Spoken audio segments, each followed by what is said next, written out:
दोस्तों, स्क्रीन पर जो लड़की बुर्का पहने आपको नज़र आ रही है, ये एक मुस्लिम लड़की है और इस मुस्लिम लड़की को 1.5 लाख रुपए में बेचा गया था।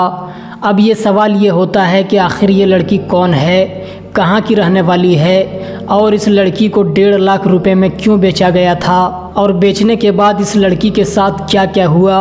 आइए ख़ुद इस लड़की की ज़बानी सुनते हैं। बहन है जो घर में कुछ नाइत्तेफाकी हुई थी, थोड़ी नाराज़गी हुई थी, तो ये बच्ची घर से निकली और रेलवे स्टेशन से ये अपने रिश्तेदारों के पास जाने के लिए, परभनी जाने के लिए रेलवे स्टेशन के ऊपर पहुंची। बात किए कि कहाँ जा रहे हैं, क्या कर रहे हैं करके, और बात करने के बाद इसको पानी पिलाने के बहाने उन्होंने कुछ पानी पिलाया और इसके बाद ये लड़की जो है ये वनूदगी में आ गई, एक तरीके के नशे की हालत के अंदर आ गई। और जब इसकी आंख खुली तो ये बंबई में थी। बंबई में कुछ दिन ये दोनों मियाँ बीवी ने इसको रखे। ये जैसे ही घर जाने की बात करती, इसको फिर पानी पिलाया जाता और वो पानी पिलाने के बाद है तो फिर ये वनूदगी की हालत के अंदर आ जाती। तो लगातार इसको जब जब भी ये घर जाने की बात करती तो इसको कुछ पिलाया जाता और इसके बाद ये लड़की को फिर मुंबई से इंदौर लेकर गए। मुंबई से एक और महिला इनके साथ जुड़ी, यानी कि 2 महिला 1 पुरुष हो गए। फिर इंदौर से इसको उज्जैन लाया गया मध्य प्रदेश में, और उज्जैन के बाद इसको मोरका लाया गया। मोरका जो मध्य प्रदेश के अंदर ही है, गांव का नाम है मोरका। और वहां पर इस लड़की को 1.5 लाख रुपए में बेच दिया गया।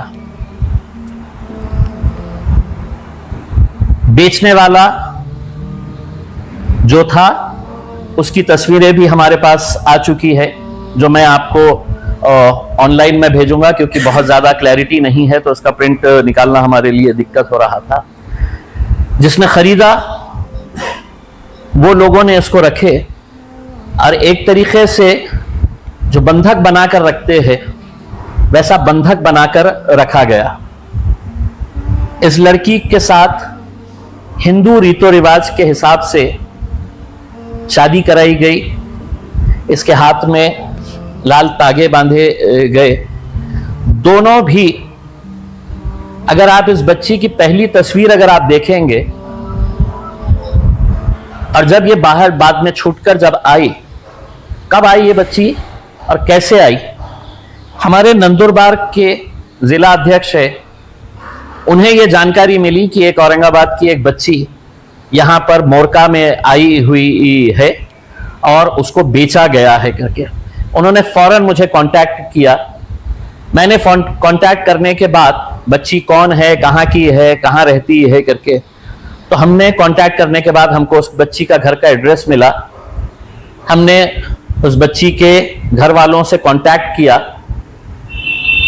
रात में 10 बजे मुझे ये जानकारी मिली थी कि ये बच्ची यहाँ पर मोरका में है, और रात में 1 बजे हमने उनके घर वालों को ढूंढा।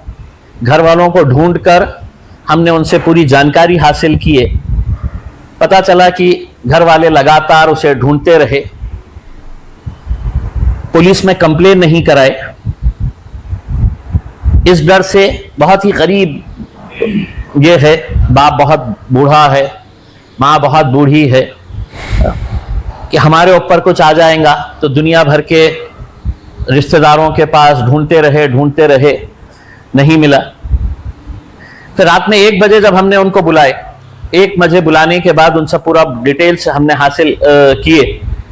तो हासिल करने के बाद पता चला कि उस दिन बच्ची गुस्से में थी, कुछ मामला हुआ था घर के अंदर। वो बच्ची बोली कि मैं चले जा रही हूँ, उनका रिश्तेदार कोई परभनी के अंदर रहते हैं, रेलवे स्टेशन के ऊपर गई और वहां पर ये मामला हुआ। रात में हमने 1 बजे ही हमारे पार्टी के सदस्य है सोहेल भाई, हमने उनको बुलाया और उनको बुलाकर ये तय किया कि इमीडिएट मोरका के लिए यहाँ से निकला जाए। बेगमपुरा पुलिस से संपर्क किया गया। बेगमपुरा पुलिस के दो कांस्टेबल्स साथ में लिए गए और साथ में लेकर ये लोग वहां पर मोरका पहुंचे। जब तक ये बच्ची वहां से निकल चुकी थी, मोरका पुलिस स्टेशन के अंदर आ चुकी थी, हमने हमारी इंदौर की टीम को लगाया।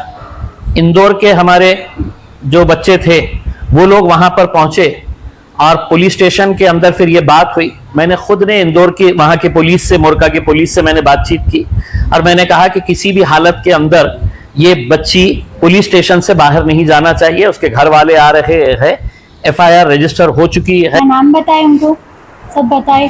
बोले कहाँ पर रहते, क्या रहते? हमने बोले हम ऐसी जगह रहते हैं, हम औरंगाबाद में रहते। बोले ठीक है। बोले तो आप पानी पीएंगे? बोले तो हमने बोले हाँ पानी पीएंगे। तो हमको पानी पिला दिए। फिर पानी पिलाने के बाद कुछ समझ में ही नहीं आया। पानी पिलाने के बाद हमको कुछ समझ में नहीं आया। फिर डायरेक्ट ट्रेन में हमको बिठाए, डायरेक्ट मुंबई लेके गए। वहाँ से हमारा पूरा बुरखा छीन लिए, हमारा बैग जो था, हमारे डॉक्यूमेंट्स वो सब ले लिए वहाँ से, और हमारा मतलब बुरखा निकाल के वो लोग के जैसे कपड़े पहना दिए, मतलब शॉर्ट टी-शर्ट और जीन्स पहना दिए और कैप की टी-शर्ट पहना दिए और मास्क लगा दिए। तो हमने बोले ऐसा क्यों? तो हम ऐसा क्यों बोले तो वो हमको पानी पिला देते थे और कुछ समझ में नहीं आता था हमारे। फिर हमको एक लेडीज़ के घर पे लेके गए, वहाँ से लेडीज़ को लिए। फिर वहाँ से लेडीज़ को लेने के बाद हमको इंदौर लेके गए। इंदौर में हमको मंदिर के घर में कुछ रखे, ऐसा मंदिर थी, वो मंदिर का रूम था, वहाँ पर एक दिन रुके। वहाँ से हमको उज्जैन लेके गए। फिर उज्जैन में भी हमको 8 दिन रखे। फिर वहाँ से एक लेडीज़ को बुलाया, इंदौर की लेडीज़ थी वो, तो वहाँ से हमको बुलाए। फिर हमको पूछे उन्होंने कहाँ रहते कहाँ नहीं। हमने बोले हम यहाँ रहते, हमको जाना है घर। तो बोले आप तो नहीं जा सकते। बोले तो फिर हमको और पानी पिला दिए। हम इधर का नाम लेते थे, हमारी फैमिली का नाम लेते थे, तो हमको बोलते थे वो कि नहीं कोई फैमिली नहीं, कोई नहीं, अब तुम यहाँ आ गए तो यहाँ आ गए। हमने बोले ठीक है। तो पानी पिला दी। फिर कुछ समझ में नहीं आया। फिर मुर्का लेके गए हमको। फिर मुर्का लेके गए बाद हमको क्या बोले कि आपके घर लेके जा रहे, हमको ऐसे बोले हम। हमने बोले ठीक है। फिर वहाँ लेके जाने के बाद हमको क्या बोले, यहाँ से हम चले जाएंगे, बोले तुमको लेके तुम्हारे घर, बोले तुम्हारे देश छोड़ देंगे। बोले हमने बोले ठीक है। फिर वहाँ से वो लोग का पैसों की बात चल रही थी, तो हमने बोले हमको बेच रहे क्या आप? तो बोले नहीं आपको बेच रहे नहीं, हम उनसे उधार पैसे ले रहे हैं। हमने बोले अच्छा। तो फिर पैसे देने को फिर वो लोगों ने वीडियो स्टार्ट करे, तो हमने बोले हम चले जा रहे। फिर वो लोग ने हमको मारे तोड़े। फिर मारे जो बेचने वाले थे, वो मामा ने मारे हमको और बोले कि खामोशी से बैठ, बोले खामोश। फिर वो पानी पिला दिए। फिर वो लोगों ने सबने हमको रूम में लॉक कर दिया। फिर हमारे साथ ऐसा हुआ। फिर वो लोग चले गए मेरे को छोड़ के, वो लोग ने पैसा लिए, वो लोग चले गए। फिर मेरे साथ मतलब ज़बरदस्ती शादी कराए। फिर शादी कराने के बाद तो मतलब बहुत बुरा सलूक करते थे, रूम में लॉक कर देते थे और नशा कराते थे और बाहर से दरवाज़ा लॉक करके चले जाते थे। और फिर बाहर कौन आते थे कौन जाते थे कुछ पता भी नहीं चलता था। फिर बहुत मारते थे, तोड़ते थे। और उनका जो बड़ा बेटा जो था, तो उन्होंने हमको सलिए से मारे थे, सलिए से पीठ पे, सर पे मारे थे और बहुत बुरा मारते थे। और दिन भर खाने को कुछ नहीं देते थे, पीने को भी नहीं दो। और पानी का बोले थे तो बोलते थे कि बॉडी पे से लाओ पानी। दोस्तों इस वीडियो को आपने पूरा देखा और सुना, और अब मैं आपसे गुजारिश करता हूं कि अपने बहन बेटियों की हिफाजत करें और कहीं पर भी अकेले जाने ना दें। और जब लड़की जवान हो जाए तो उसे हरगिज़ अकेले घर से बाहर ना निकलने दें। तो दोस्तों इस वीडियो पर आपकी क्या राय है हमें कमेंट करके ज़रूर बताएं और इस वीडियो को अपने दोस्तों अहबाब तक ज़रूर शेयर करें। खुदा हाफिज़।